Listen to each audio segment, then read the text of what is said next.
بسم اللہ الرحمن الرحیم نحمدہ و نصلی علی رسولہ الکریم اما بعد۔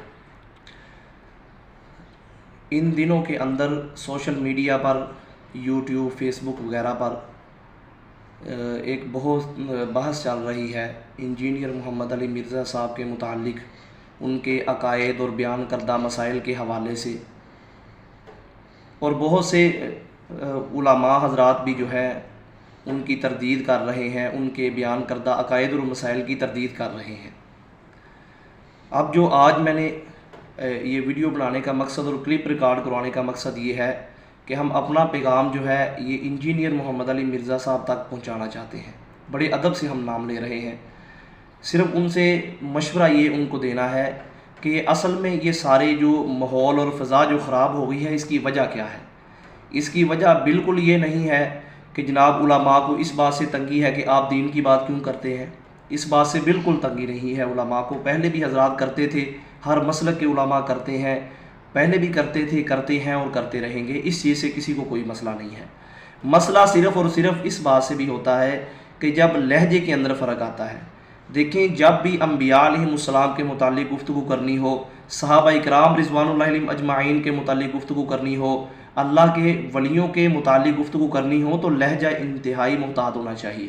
اگر آپ لوگوں کو یہ سمجھانا چاہ رہے ہیں کہ صحابہ اکرام رضوان اللہ علیہم اجمعین کے متعلق جو احادیث آئی ہیں ان کے اندر اگرچہ ایسی صراحت موجود نہیں ہے، ایسا معنی موجود نہیں ہوتا جو آپ نکال لیتے ہیں، جو ائمہ اہل سنت والجماعت اور علماء اہل سنت والجماعت کسی نے بھی ایسا معنی بیان نہیں کیا، اور آپ شد و مد سے جو ہے وہ بیان کر رہے ہوتے ہیں۔ دوسرا، اولیاء اللہ کے متعلق جو عوام کے غلط نظریات ہیں،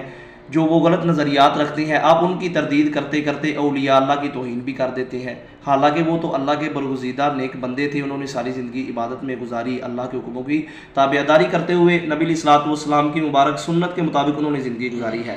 لیکن آپ کے لہجے کی جو توہین والا لہجہ ہوتا ہے اس کے اندر وہ بھی آ جاتے ہیں۔ یہ بات ذہن نشین رکھیں، ہمیشہ مرتے دم تک بھی اگرچہ یہ انجینئر محمد علی مرزا صاحب تک یہ میری گفتگو پہنچتی ہے، میں بڑے ادب سے ان سے بھی یہ بات کہہ رہا ہوں، شاید ان کو یہ بات سمجھ آ جائے، اور ان کے جو ماننے والے ہیں، سننے والے ہیں، چاہنے والے ہیں، ان کو بھی یہی بات ہے کہ اپنے لہجے کو درست کریں۔ ایسے نہ ہو کہ گھمنڈ والے لہجے کے اندر آ کے اور اپنی جناب کہہ رہے ہوں، ظاہر کر رہے ہوں کہ میرے اندر بڑا کوئی علم ہے یا علم کے اعتبار سے کوئی ایسی چیزیں ہیں۔ اب میرا یہ مشورہ یہ ہے آپ کو کہ اگر آپ اس لہجے کو چھوڑیں گے تو پھر امید یہ ہے کہ آپ کی ذاتیات پہ بھی گفتگو نہیں ہوگی۔ آپ سمجھیں کہ صحابہ اکرام پہ آپ جیسے مرضی زبان استعمال کر لیں، امہات المومنین خصوصاً حضرت امی عائشہ صدیقہ رضی اللہ عنہ کے متعلق آپ جیسی مرضی بات کر دیں، آپ جو ہے وہ اہل باطل کو، آپ قادیانیوں کو اپنا بھائی کہہ دیں، آپ جو ہے وہ رافضیت کو پروموٹ کرنے والے آپ لہجات اور انداز جو ہے وہ اپنانا شروع کر دیں، یہ بات ہرگز کوئی بھی مسلک کا آدمی جو مسلک حق کا اہل سنت والجماعت کے جتنے بھی مسالک ہیں ان کو قبول نہیں کرے گا،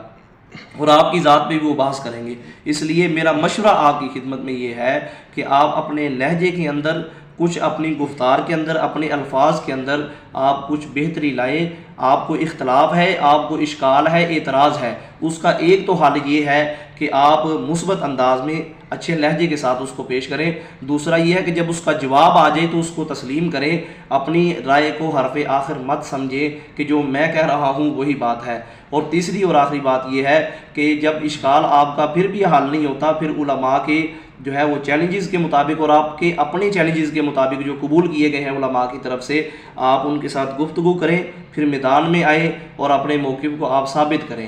اصل بات یہ ہوتی ہے، لہٰذا ایک بند کمرے کے اندر صرف گفتگو کریں گے اور وہیں بیٹھ کر چند ایک لوگوں کے سامنے آپ گفتگو کرتے رہیں گے، اس سے مسائل حل نہیں ہوں گے، اس سے فرقہ واریت بڑھے گی، اس سے ملک کا ماحول خراب ہوگا۔ لہٰذا اس لیے میرا مشورہ یہ ہے کہ آپ ایک تو اپنی جو ہے وہ لہجے کو، اپنے الفاظ کے چناؤ کو بہتر کریں، اور دوسرا یہ ہے کہ آپ اپنے موقف کو میدان میں آ کر بیان کرتے ہیں تو پھر علماء کا سامنا بھی کریں اور علماء کے ساتھ آپ کے گفتگو کریں۔ ایسے نہیں ایک بند کمرے کے اندر آپ گفتگو کریں اور علماء کے ساتھ آپ گفتگو نہ کریں۔ علماء نے آپ کے چیلنج کو قبول کیا ہے، آپ علن اعلان جو ہے وہ ان سے مناظرے کا آپ اعلان کریں اور ان سے گفتگو کریں، لہٰذا تاکہ دودھ کا دودھ پانی کا پانی ہو جائے، روزانہ کے یہ تماشے ہی ختم ہو جائے۔ اس لیے میرا خصوصی طور پہ مشورہ یہ ہے، ہمدردانہ مشورہ یہ ہے کہ آپ اپنے لہجے کو بہتر کریں۔ میں نے کئی کلپ بھی آپ کے سنے ہیں، تو تو لیکن اس کے اندر ہوتا کیا ہے کہ لہجے کے اندر ایسی نامناسب الفاظ اور جناب